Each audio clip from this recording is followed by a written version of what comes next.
प्रधानमंत्री नरेंद्र मोदी के अब की बार 400 पार के नारे को सफल बनाने के लिए भाजपा ने पूरी तरह से कमर कस ली है।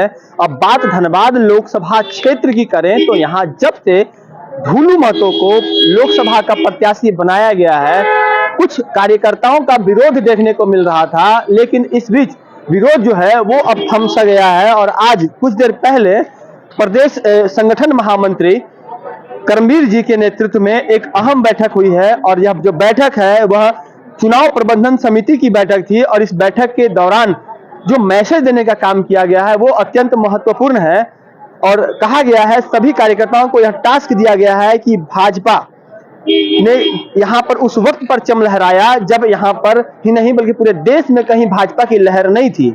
और ऐसे में जब आज भाजपा इतना मजबूत है तो जीत कितनी बड़ी होनी चाहिए यह आपको ही सुनिश्चित करनी है। तो तीनों नेताओं ने क्या कुछ कहा है, पहले ये सुनिए। उसमें 14 की 14 लोकसभा झारखंड के जीतने के लिए धनबाद से अपने प्रत्याशी के रूप में युवा साथी बाघमारा के विधायक जुझारू और संघर्ष करने वाले नेता ढूलू महतो जी को प्रत्याशी के रूप में घोषणा की गई है। और उसी के निमित्त आज संगठन महामंत्री श्रीमान करमवीर जी के नेतृत्व में आज हम लोगों ने बोकारो जिले के 2 विधानसभा जो धनबाद लोकसभा में पड़ता है, चंदनकरी और बोकारो, और धनबाद जिला के और धनबाद ग्रामीण जिला के 4 विधानसभा सेंद्री, नीरसा, झरिया और धनबाद, इसके कार्यकर्ताओं के साथ बैठक की है। और आप देख रहे हैं माहौल, जिस तरह से उत्साह का वातावरण है, जिस तरह से कार्यकर्ताओं ने पूरा दमखम लगाने का मन बनाया है।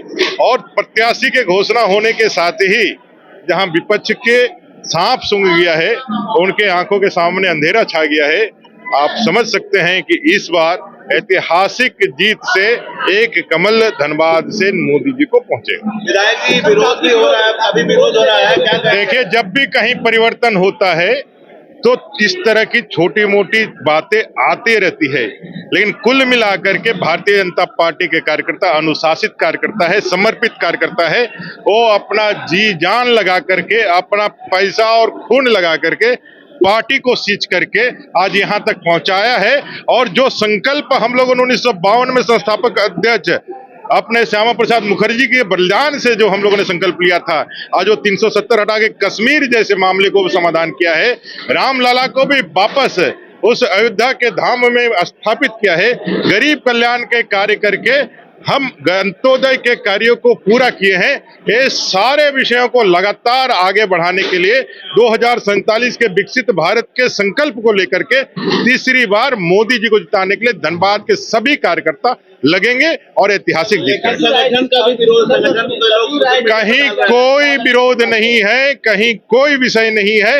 यह लोकतांत्रिक पद्धति से चुने गए कार्यकर्ता को पार्टी ने प्रत्याशी बनाया है और ये लोकतांत्रिक व्यवस्था के तहत अपनी बातों को रखने का सभी को अधिकार है। इसलिए जो भी कार्यकर्ता इस तरह का कहीं पर भी उनका मन का यदि किसी प्रकार का यदि थोड़ा भी कहीं उनको खेद है तो पार्टी के उचित फॉर्म पर रखे, इतना ही आग्रह करना है। सभी आता है, कोई फर्क नहीं पड़ने वाला है। बड़े बड़े सुरमा बहा गए, जहां कांग्रेस ने हाथ खड़े कर लिए, उन्होंने प्रेस कॉन्फ्रेंस करके कह दिया कि हमारे पास पैसे नहीं है। यह पैसे नहीं है का तात्पर्य यह है कि हारे हुए घोड़े पर कोई पैसा अपना नहीं लगाना चाहता है।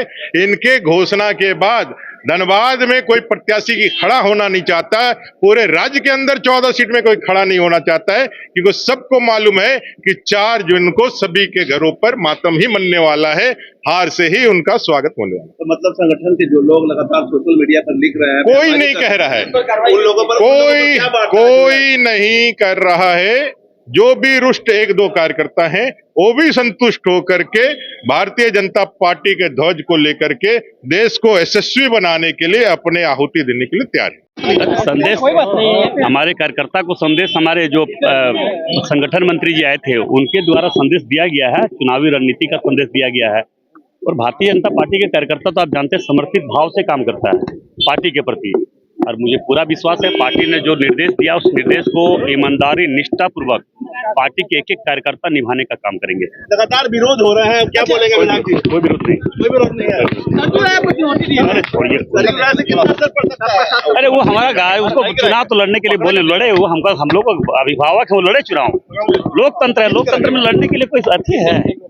जिस तरह से नेता प्रतिपक्ष अमर बावरी, जो कि चंदन कियारी से विधायक भी हैं, उन्होंने, इसके अलावा करमवीर जी ने और विधायक ढूलू महतो ने, जो कि अब सांसद प्रत्याशी हैं, इन तीनों ही नेताओं ने अभी मीडिया से बात की है और उन्होंने स्पष्ट बताया है कि भाजपा इस बार एक बार फिर से ऐतिहासिक जीत दर्ज करने जा रही है धनबाद लोकसभा क्षेत्र से। और सिर्फ यही नहीं, विपक्ष के पास तो प्रत्याशी की कमी हो गई है, टोटा लग गया है।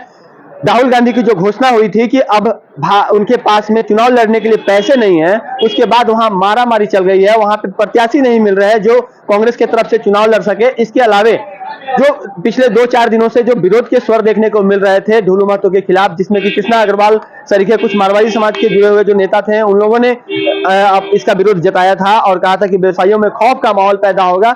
लेकिन आज की इस बैठक ने जो एकजुटता दिखाई है, इसमें सभी वर्गों के लोग यहाँ मौजूद हुए और तमाम जो भाजपाई हैं, खास करके करमवीर जी के साथ साथ सांसद पशुपतिनाथ सिंह, जो बिरंची नारायण को छोड़कर तमाम जो भाजपा के जो विधायक है वो यहाँ मौजूद रहे हैं इस लोकसभा क्षेत्र से जुड़े हुए।